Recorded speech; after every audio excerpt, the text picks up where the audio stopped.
સમાચારમાં આગળ વાત કરીએ તો જીએસટીના અમલીકરણ બાદ વેપારીઓને પડી રહેલી હાલાકીને ધ્યાનમાં રાખી નાયબ મુખ્યમંત્રી આજે દિલ્હીમાં જીએસટી કાઉન્સિલની મીટિંગમાં ભાગ લેશે। વેપારીઓના પ્રાથમિક પ્રશ્નો મામલે નાયબ મુખ્યમંત્રી આ બેઠક કરશે તેમજ ટેક્સટાઇલ, હીરા બજાર, સરકારી કોન્ટ્રાક્ટરોના વિવિધ પ્રશ્નોના મુદ્દે નીતિન પટેલ કરશે ચર્ચા। ઉલ્લેખનીય છે કે આ અગાઉ પણ નાયબ મુખ્યમંત્રીએ કેન્દ્રીય નાણામંત્રી અરુણ જેટલીને કરી હતી રજૂઆત।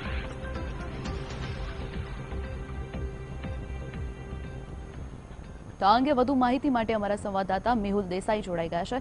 તો મેહુલ, જે રીતે નાયબ મુખ્યમંત્રી આજે દિલ્હી જઈને બેઠક યોજશે તો કયા કયા મુદ્દે ચર્ચા થઈ શકે છે?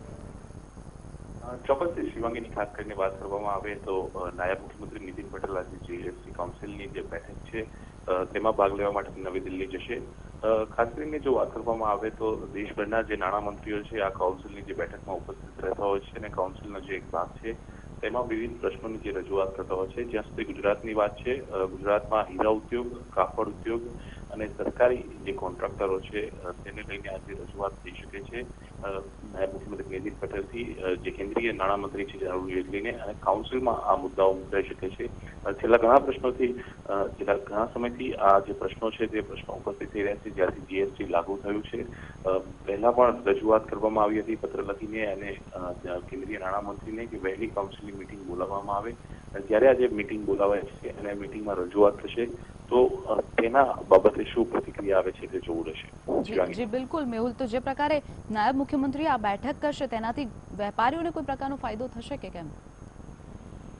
વેપારીઓને જ્યાં સુધી ફાયદાની વાત છે તો એક રજૂઆત જે છે આ બેઠકમાં થતી હોય છે, ફાયદાની વાત છે કે કેમ તે હજુ જોવું રહેશે, કારણ કે દેશના તમામ જે નાણામંત્રીઓ ઉપસ્થિત રહેવાના છે। નાણાં વિભાગ નાયબ મુખ્યમંત્રી નીતિન પટેલ પાસે છે, તેથી તેઓ પણ ગુજરાત તરફથી રજૂઆત કરશે। કાપડ ઉદ્યોગ મોટા પ્રમાણમાં ગુજરાતમાં, સુરતમાં ખાસ કરીને જોવા મળી રહ્યો છે અને તેમની જે ઉગ્ર રજૂઆત જોવા મળી છે તેને જોતા તેમના નાયબ મુખ્યમંત્રી દ્વારા જે કેન્દ્રીય નાણામંત્રી અને કાઉન્સિલ તરફ જે રજૂઆતો મૂકવામાં આવશે અને તમામ કાઉન્સિલ આમના ઉપર શું નિર્ણય કરશે તેના ઉપર સૌ કોઈની નજર રહેશે। શિવાંગી જી બિલકુલ મેહુલ, સમગ્ર માહિતી બદલ આભાર।